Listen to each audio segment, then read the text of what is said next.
What's up, folks, and welcome back to Dyce Reacts, where we are staying in London, England tonight. We are going to be checking out UK versus Australian architecture, home design comparison. Okay, very excited to check this one out. We ain't going to waste no more time.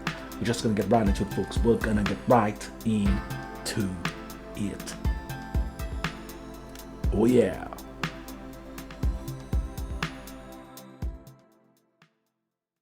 Hi, I'm Lisa from Australian travel and migration blog dreamingofdownunder.com. Today I'm going to run through some of the differences between houses in the UK and houses in Australia. I grew up in the UK, but I've also house sat in around 100 homes in Sydney over the last few years, and I've noticed quite a lot of differences between homes in each country. There will be variations across Australia because the climate varies so much, but these are the things I've noticed in Sydney homes. I've also written a blog post on this, which I'll link below. If you're interested in moving to Australia from the UK or vice versa, here's what to expect in your new home. So the first difference between houses in Australia and the UK is that in the UK you tend to have a whole row of houses along a road that have the same design repeated over and over, whereas in Australia you can have every house on a road being completely different. And I think this is due to people buying land in Australia and then having a home built on it, rather than people buying existing homes like they do in the UK. Some of the older housing in Australia is repetitive, like the old terraces and Federation homes that you have in Sydney, but generally you've got a really wide variation of housing styles along the same street. Another difference is that houses in Australia usually have a veranda across the front of the house, and this creates shade across the front window, and it's also quite a nice feature because people put chairs and benches on them that face out into the street. In the UK it's more common to have a front porch if you've got space, so this is just a small glass room on the front of your front door, basically where you store shoes and umbrellas and things, but they do get quite hot if they're in the sun, so it wouldn't really work in Australia. If you look up at the roofs on Australian houses, you'll see that the eaves overhang the house much more than in the UK, and this creates shade against the windows. In the UK the eaves are really small and you get as much light as possible against the windows and as much warmth from the sun. The windows themselves are different between Australian and British homes. So in Australia, in the older homes you'll often have wooden framed sash windows, and in the newer homes you'll have big metal frames around your windows and they'll slide open sideways rather than opening outwards. In the UK you have nearly always double glazing, which you don't seem to have in Australia, and you normally have the thick plastic frames and windows that open outwards. You also have a layer of mesh, which is called a screen, over Australian windows so that when you open them, flies and insects can't come in. In Australia it's really common to have a screen door, which means that when you open your front or back door, you have a second door next to it, which is usually made of mesh, and that just means you can keep the door open, have the breeze coming through, but no insects can come in as long as you keep the screen door closed. In Australia, it's really common to have a separate laundry room or utility room for your washing machine. In the UK, unless you've got a large house, you normally have to have your washing machine in the kitchen. I don't think I've ever seen that in Australia. Sometimes in older flats they might have a communal laundry, but most of the apartments I've been in have had a separate laundry room inside the apartment.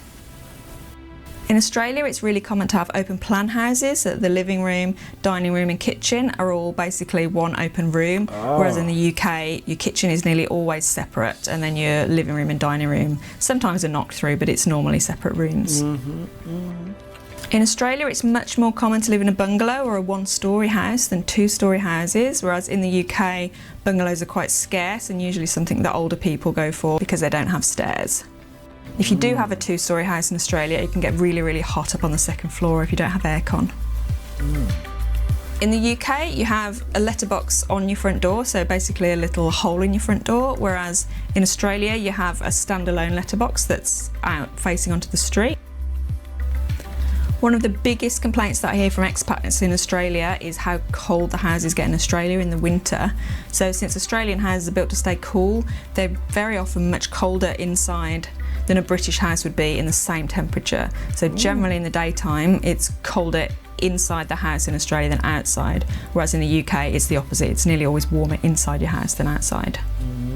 One house I stayed in, it had a plug-in heater that had the temperature on, and when I woke up in the mornings it was usually about 9 degrees inside. So having central heating throughout your house is really rare in Australia, and if people do have it, it's usually through air vents rather than the radiators on the wall like we have in the UK.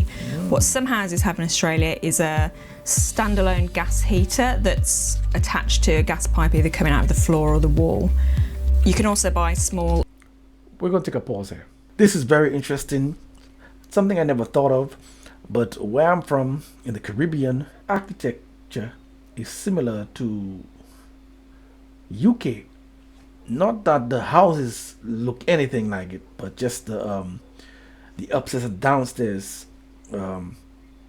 That's very common in the UK. I'm seeing some certain resemblance of the architecture in my country. The Australian is quite different from what we normally have down here. Very interesting. We're gonna take it back a bit. Pipe either coming out of the floor or the wall. You can also buy small oil heaters in Australia that you plug in if you just want to heat at one room. Having a fire on the wall in the living room isn't very common in Australia. I have seen it in a few houses, but very few compared to the UK. Some of the older houses in Australia quite often have chimney breasts and really nice original fireplaces, but they're not really used as much as they are in the UK. Obviously aircon is more common in Australia than in the UK, but not as many houses have it in Sydney as I expected actually. So looking at the back of the houses, in Australia it's also common to have a veranda on the back of the house as well as the front, or if you don't have a veranda there's usually some kind of solid covering that shades the patio, whereas in the UK you would rarely have a covering over your patio. You'd try and get as much light and heat as possible. Conservatories also don't seem to exist in Australia, so this is basically an extension on the back of your house that's usually made of glass, and these are really common in the UK, but I don't think that would be possible in Australia with the heat. Having a swimming pool in your back garden is obviously much more common in Australia than it is in the UK. It's not as common as I thought it would be actually, although I would think going further north where it's hotter it's probably more common to have a swimming pool. The bathrooms in Australia are quite different to in the UK. So in the UK you can't have plug sockets in your bathroom normally, and in Australia you always have plug sockets. This is apparently due to some difference with the electrical systems in Australian houses. That means it's safe to have sockets in bathrooms where it can get wet. Also the light switches are different in Australia. So in the UK in your bathroom you always have a pull cord so that you don't have to touch a switch if you're wet, and in Australia it's just a normal light switch. And they also nearly always have fans in the bathroom, so you'll have a switch with a light on, the fan on, and occasionally also a heat switch where you have heated light bulbs. This is a strange little difference, but in Australia the side of bathtubs are nearly always solid, so they're quite often tiled, whereas in the UK you tend to have a plastic panel. And I remember an Australian friend saying that she went to Wales and found this really strange because she'd never seen that before.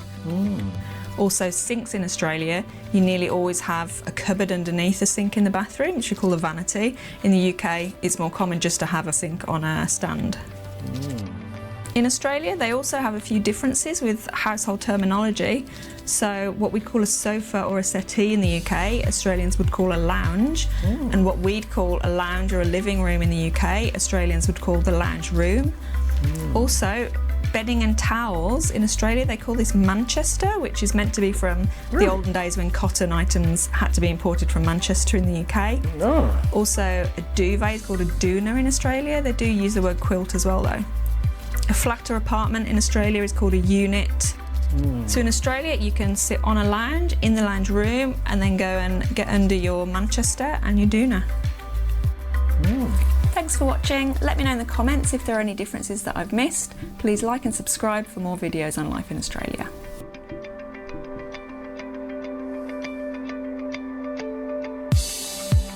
This is very interesting, but the similarity we have here in the Caribbean, like with the Australia, is the veranda.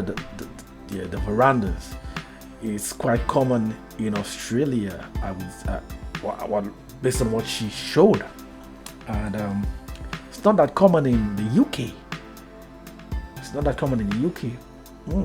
The architecture is more like embracing the sun rather than Australia, trying to get away from the sun, trying to stay cool as much as possible. So I'm seeing this can have quite a deciding factor in terms of the architecture based on the climate of the country. So I'm guessing it has a lot to do with each their climates. I don't know, but this is very interesting. It's something that you don't really think about architecture in terms of countries, like how different it is or how similar it is.